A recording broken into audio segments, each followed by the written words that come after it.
కాసారపు రామరాజే బాలని హత్య చేశాడు అనడానికి పూర్తి ఆధారాలు దొరికాయి.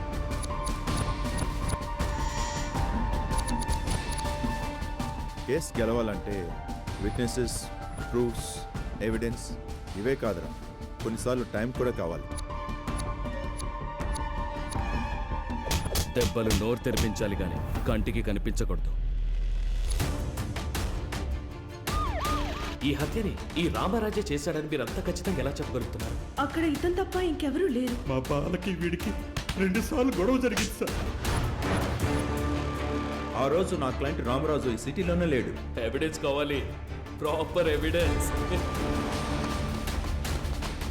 అది నా అమ్మ అంటావు.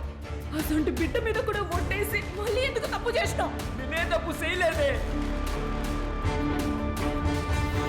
మీరు అనవసరంగా వాడి వైపు వాదిస్తున్నారనిపిస్తుంది. నాకు మాత్రం న్యాయం కోసమే పోరాడుతున్నాననిపిస్తుంది.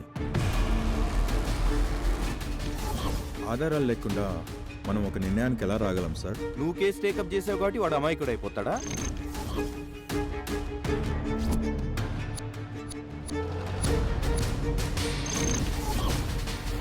నువ్వు ఒప్పుకున్న కేసు వాదించడం మానేసి గమ్మునుంటే మంచిగా ఉంటుంది.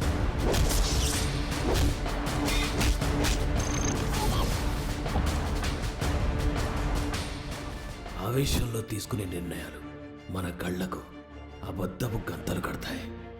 ఆలోచించి చూడు, నిజం వైపు దారులు చూపుతాయి.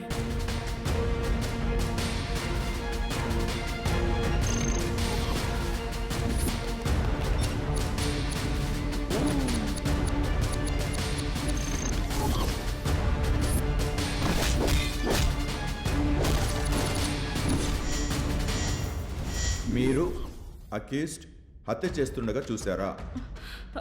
అంటే అక్కడ ఇంకెవరూ ఇట్స్ లేరు. A simple question. మీరు హత్య జరుగుతుండగా చూసారా? నో.